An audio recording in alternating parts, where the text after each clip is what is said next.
Bonjour à toutes et à tous, un nouvel éclairage concernant la prochaine pleine lune qui aura lieu le 10 juillet dans le signe du Capricorne, euh, avec donc le soleil qui se trouve dans l'énergie du Cancer, l'énergie qui se trouve juste en face. À chaque pleine lune, nous sommes dans une opposition de deux signes, ce qui nous demande de trouver un équilibre intérieur par rapport à ce que nous traversons. Je vais prendre le temps donc de vous partager ce que symbolisent ces deux signes en opposition. Mais avant toute chose, je me présente. Je suis Armelle Gillet. Je travaille à partir de l'astrologie pour vous accompagner, également avec l'outil des constellations familiales et systémiques, ainsi qu'avec la peinture pour révéler votre créativité. Si vous voulez plus d'informations, je vous invite à aller sur mon site et à me contacter directement. Voilà pour la petite présentation.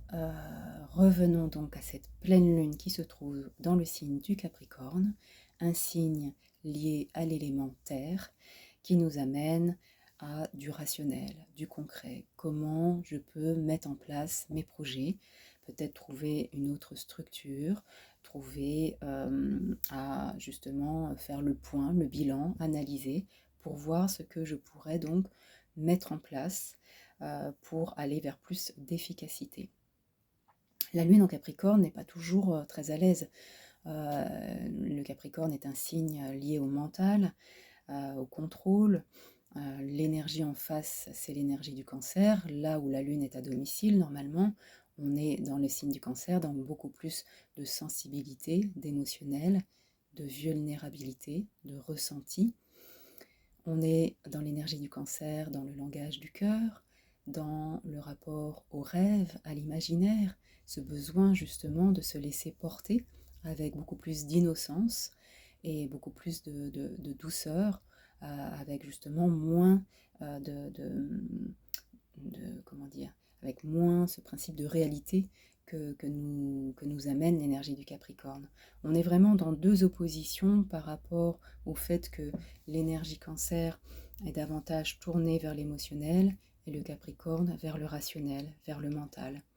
Donc l'équilibre à trouver, je pense, pendant cette pleine lune, c'est justement de pouvoir être à l'écoute de notre ressenti, toujours à l'écoute de nos rêves, peut-être de nos rêves d'enfance aussi, à l'écoute de notre enfant intérieur, et en même temps de tirer le meilleur de cette énergie Capricorne qui nous demande là aussi de pouvoir peut-être poser des marques, peut-être faire le bilan, pouvoir voir comment justement concrètement nous pouvons atteindre ces objectifs, atteindre ce rêve, le réaliser, comment pouvoir bâtir, construire peut-être autrement, d'autant plus que Saturne va être en rétrogradation, ce qui veut dire que ça peut nous amener à faire une petite marche arrière et voir au-dedans comment justement nous pouvons peut-être faire un bilan, faire le point par rapport à tout ça et voir ce qui serait le plus judicieux de mettre en place, de garder ou pas.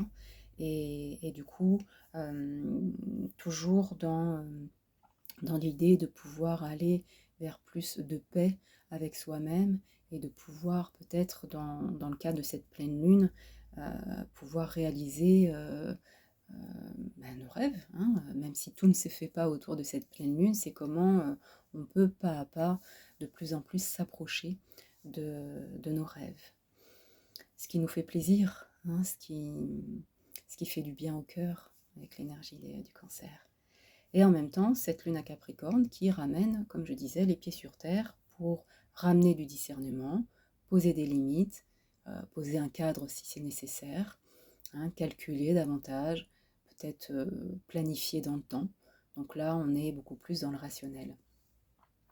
Deux signes opposés qui trouvent une alliance en fin de compte. À nous de pouvoir tirer le meilleur de ces deux signes, de ne pas se laisser aller dans trop peut-être d'illusions, de rêveries, et puis en même temps avec le Capricorne, de ne pas freiner cette énergie, de ne pas aller dans quelque chose de plus aquaboniste, hein, vous savez, à quoi bon, de toute façon, ça ne sert à rien, j'y arriverai pas, ça fait trop longtemps, etc. Donc vigilance surtout actuellement avec le transit de Saturne conjoint à Neptune, de ne pas tomber dans ces dérives, de du à quoi bon saturnien.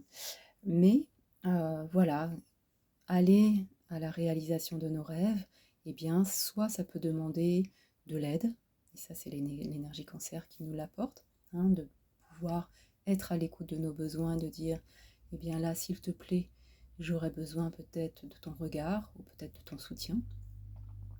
Et puis, en même temps, ce Capricorne qui peut aussi demander une certaine autonomie pour d'autres, un besoin de pouvoir poser les jalons, et si ça fait partie aussi d'une gestion familiale, puisque on parle aussi de ça, hein, cancer, le rapport à la famille, le rapport aux enfants, eh bien, il pourrait y avoir un besoin peut-être d'une nouvelle structure, de pouvoir être à l'écoute de l'autre tout en prenant ses responsabilités, poser des limites, un cadre si c'est nécessaire, mettre l'autre face à sa responsabilité. Donc là, voilà, encore un exemple de comment on peut trouver l'équilibre dans ces deux signes au service de l'un comme de l'autre. Mercure sera en Lion, donc justement, ça permet là de pouvoir aller vers l'expression du cœur aussi. Et Vénus en Gémeaux, tout proche d'Uranus, eh bien ça donne quelque chose de léger dans la relation normalement, quelque chose qui nous amène à aller à la rencontre de l'autre, avec ce besoin de liberté, d'aller pouvoir oser quelque chose de nouveau dans la relation, d'aller au-devant de l'autre, tout en étant à l'écoute, là aussi, de vos besoins, et peut-être, si c'est nécessaire, des besoins de l'autre. Voilà, j'essaye de ne pas être trop longue, de pouvoir faire focus assez rapidement sur cette pleine lune pour que vous puissiez à la fois goûter aux énergies ambiantes et peut-être arriver à mettre du sens ou de la conscience sur ce qui se joue pour vous pendant cette pleine lune, si c'est nécessaire, pardon. On n'est pas dans de la prédiction, hein, bien évidemment, mais simplement juste une coloration et pour que vous puissiez justement tirer le meilleur de ces différentes teintes, on va dire, énergétiques pendant ces transits planétaires. Je finirai avec Mars en Vierge, qui donc est toujours dans l'énergie de la Vierge. Je crois que j'en ai pas trop parlé. Ça ramène aussi à du concret, hein, c'est-à-dire que Mars dans notre capacité à passer à l'action, à avancer, à prendre des décisions. Dans l'énergie de la Vierge, on est dans quelque chose aussi de très concret, hein, pour le coup qui est plus calculé. Mars qui est plutôt impulsif, instinctif, là ça lui demande de mettre des choses en place concrètement, de manière organisée, de pouvoir là aussi se projeter, de pouvoir calculer, de pouvoir y aller avec un certain pragmatisme, hein, de pouvoir jauger, d'aller à l'optimum en fait. Plus on va accepter de pouvoir nous organiser de cette manière-là, je pense, plus il y aura un retour positif, plus on gagnera en énergie avec un mental qui lui sera plus clair et plus posé. Si on laisse de côté, si on remet au lendemain, ça risque justement de faire perdre en énergie. Et c'est là où la santé peut, en Vierge, peut-être être impactée, la santé du corps et la santé de l'esprit. Donc là, à nouveau, une énergie très terre-à-terre, hein, qui nous amène à petit 1, petit 2, petit 2, petit 3, à dire, voilà, je fais ma liste de ce que j'ai à faire, je m'y tiens et j'évite de reporter au lendemain. Voilà comment je pourrais aussi rajouter une petite note supplémentaire pour, j'espère, vous accompagner à clarifier, à poser des actes, ou en tout cas ne pas perdre de vue ce qui vous tient à cœur et de tendre vers vos objectifs qui justement sont sûrement source de plaisir, ou en tout cas qui, je pense, vous relie à quelque chose de beaucoup plus grand et sûrement quelque chose de profond à l'intérieur de vous. Voilà pour ce nouveau focus. N'hésitez pas à me laisser des commentaires, voilà, un avis à partager si vous avez envie. Je vous souhaite une très belle pleine lune et de beaux partages également pendant ces transits planétaires. À très bientôt.